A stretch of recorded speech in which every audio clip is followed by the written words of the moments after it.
നമസ്കാരം. Magical പ്രാക്ടീസിൻ്റെ 12th day ആണ് ഇന്ന് നമ്മൾക്കുള്ള ടാസ്ക് എന്താണെന്ന് വെച്ചാൽ, ചിലപ്പോൾ നമ്മളുടെ ജീവിതത്തിൽ നമ്മളുടെ ഏറ്റവും പ്രിയപ്പെട്ടവരാകാം, അല്ലെങ്കിൽ മറ്റുള്ളവരാകാം, നമ്മുടെ ജീവിതത്തിൽ ചില മാറ്റങ്ങൾ വരുത്തും. ഇപ്പോൾ എക്സാമ്പിൾ പറഞ്ഞു കഴിഞ്ഞാൽ, നമ്മുടെ ജീവിതത്തിൽ ചില വഴിത്തിരിവുകൾ എന്ന് വെച്ചാൽ, നമ്മളോട് ചില കാര്യങ്ങൾ നമ്മളെ പഠിപ്പിക്കുക. ഇന്ന കാര്യം നിങ്ങൾ ചെയ്യണം. നമ്മൾ ആ സമയത്ത് അതിനെപ്പറ്റി ആലോചിക്കില്ല. ഇപ്പം ഗ്രാറ്റിറ്റ്യൂഡ് പറയുന്ന കാര്യം തന്നെ ആണെങ്കിൽ, നമ്മളുടെ ഏറ്റവും അടുത്ത നമ്മുടെ അമ്മൂമ്മയാവട്ടെ, അല്ലെങ്കിൽ നമ്മുടെ അപ്പൂപ്പനാവട്ടെ, അങ്ങനെ ആരെങ്കിലും നമ്മളോട് പറഞ്ഞു തന്നിട്ടുണ്ടെങ്കിൽ ആ സമയത്ത് നമുക്കതിനെപ്പറ്റി വലിയ കാര്യമായിട്ട് തോന്നില്ല. പക്ഷെ നമ്മളെ ആ ശീലം അവർ നിർബന്ധിച്ച് പഠിപ്പിച്ചു എന്നിരിക്കട്ടെ, കുറേ കഴിയുമ്പോഴാണ് അതിൻ്റെ ഗുണങ്ങൾ നമുക്ക് മനസ്സിലാവുന്നത്. എന്ന് പറഞ്ഞാൽ, നമ്മൾ ചിലപ്പോൾ എന്തെങ്കിലും ബിസിനസ് തുടങ്ങാൻ പോകുമ്പം, നീ അത് ചെയ്യേ, ഇതല്ല നിനക്ക് പറ്റിയത്, അതാണ്. അല്ലെ നമ്മൾ പഠിക്കുന്ന സമയത്ത് പറയും നമുക്ക് എന്തെങ്കിലും, നീ ആ കോഴ്സ് ചെയ്യുക, അതുകൊണ്ട് നിനക്ക് ഗുണമുണ്ടാവും. അല്ലെ നമ്മൾ നമ്മുടെ ജീവിതത്തിൽ ഏതെങ്കിലും ഒരു സമയത്ത് നമ്മൾ ചുമ്മാതെ മടി പിടിച്ചിരിക്കുന്ന സമയത്ത് നമ്മളെ ഏതെങ്കിലും കാര്യത്തിലേക്ക് തിരിച്ചിടുക, നമ്മളെ ദൈവവിശ്വാസത്തിലേക്ക് കടത്തുക, അങ്ങനെയുള്ള കുറേ കാര്യങ്ങളൊക്കെ നമ്മുടെ ജീവിതത്തിൽ ഉണ്ടായിട്ടുണ്ടാവും. അപ്പം നമ്മൾ ഒറ്റയ്ക്കിരിക്കുന്ന സമയത്ത്, മുറിയിലാണെങ്കിലും എവിടെ ആണെങ്കിലും, ആരാണ് നമ്മളുടെ ജീവിതത്തിൽ ഏറ്റവും കൂടുതൽ മാറ്റങ്ങൾ വരുത്താൻ സഹായിച്ചിട്ടുള്ളത്, അങ്ങനെയുള്ള 3 പേരെ ഓർത്തിട്ട് ഉറക്കെ അവരോട് നന്ദി പറയണം. എങ്ങനെയാണെന്ന് വെച്ചാൽ, ഇപ്പോൾ അമ്മൂമ്മയാണെങ്കിൽ അമ്മൂമ്മയാണ് എന്നെ കൃതജ്ഞത പറയാൻ പഠിപ്പിച്ചത്, അല്ലെങ്കിൽ ഗ്രാറ്റിറ്റ്യൂഡ് പറയാൻ പഠിപ്പിച്ചത്, അല്ലെങ്കിൽ ദൈവത്തിൽ വിശ്വസിക്കാൻ പഠിപ്പിച്ചത്. അതുകൊണ്ട് ഇന്ന് ഞാൻ ഈ നിലയിലെത്തി, അതിന് നന്ദി, എനിക്ക് ഒത്തിരി കടപ്പാടുണ്ട്, അന്ന് എനിക്കറിയില്ലായിരുന്നു എന്നുള്ള രീതിയിൽ. അത് ഞാനൊരു എക്സാമ്പിൾ പറഞ്ഞാണ്. നമ്മുടെ ജീവിതത്തിൽ അങ്ങനെ പല സംഭവങ്ങളും ഉണ്ടായിട്ടുണ്ടാവാം. ചിലപ്പോൾ നമ്മുടെ ഹസ്ബൻഡിനെ തിരഞ്ഞെടുത്ത് തന്ന ഒരാളാവാം, അല്ലെങ്കിൽ നമുക്ക് എന്തെങ്കിലുമൊക്കെ കാര്യങ്ങൾ തിരഞ്ഞെടുത്ത് തന്നിട്ടുള്ള ആൾക്കാർ, അങ്ങനെയുള്ള 3 പേര്. ഇനി നമുക്ക് അങ്ങനെ ഉറക്കെ പറയാൻ ബുദ്ധിമുട്ടുണ്ടെങ്കിൽ, നമ്മളൊരു എഴുത്ത്, അവർക്ക് അഡ്രസ്സൊക്കെ എഴുതി ഒരു എഴുത്ത് പോലെ എഴുതുക.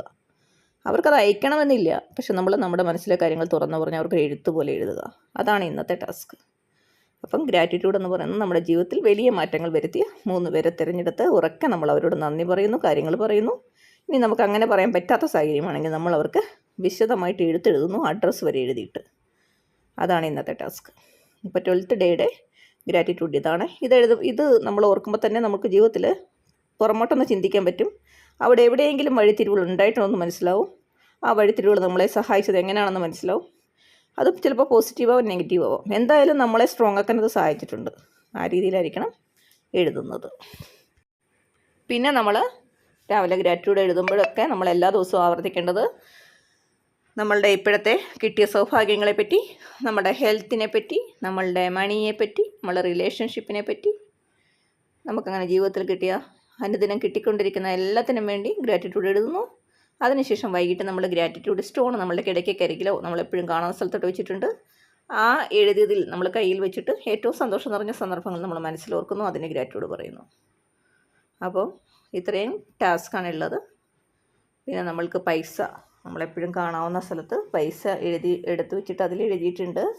ഒരു സ്റ്റിക്കർ പോലെ എഴുതി ഒട്ടിച്ചിട്ടുണ്ട്, അല്ലെങ്കിൽ ഒരു പേപ്പർ എഴുതി ഒട്ടിച്ചിട്ടുണ്ട്. എനിക്ക് ഇത്രയും നാൾ ലഭിച്ച പണത്തിന് നന്ദി. ഇന്ന് റിലേഷൻഷിപ്പിൻ്റെ കാര്യത്തിൽ നമ്മൾ കാണാവുന്ന സ്ഥലത്ത് അവരുടെ ഫോട്ടോ മൊബൈലിലോ എവിടെയെങ്കിലും നമ്മൾക്ക് ഇഷ്ടമുള്ള 3 വ്യക്തികളുടെ വെച്ചിട്ടുണ്ട്. അവരുടെ റിലേഷൻഷിപ്പിനോട് നമ്മൾ നന്ദി പറയുന്നുണ്ട്. ഇങ്ങനെയൊക്കെയുള്ള കാര്യങ്ങളാണ് ഇതുവരെയുള്ള ടാസ്കിലുള്ളത്. പിന്നെ നമ്മൾ എന്നും മിനിമം ഒരു 108 ഗ്രാറ്റിറ്റ്യൂഡെങ്കിലും കേൾക്കാനോ എഴുതാനോ ഒക്കെ ശ്രമിക്കുക. അല്ലെങ്കിൽ ഗ്രാറ്റിറ്റ്യൂഡിൻ്റെ വീഡിയോസ് ഉണ്ടാവും, അത് കേട്ടാലും മതിയാവും. അതിനൊപ്പം മനസ്സിൽ പറഞ്ഞാൽ മതി. അതിൽ ഏകദേശം എല്ലാ കാര്യങ്ങളും ഉണ്ടാവും. അതുപോലെ നമ്മൾക്കൊരു ഫ്രീ വാട്സപ്പ് ഗ്രൂപ്പുണ്ട്. അതിലിടയ്ക്കിടയ്ക്ക് നമുക്ക് ഉപകാരപ്രദമായ വീഡിയോസ് കിട്ടും.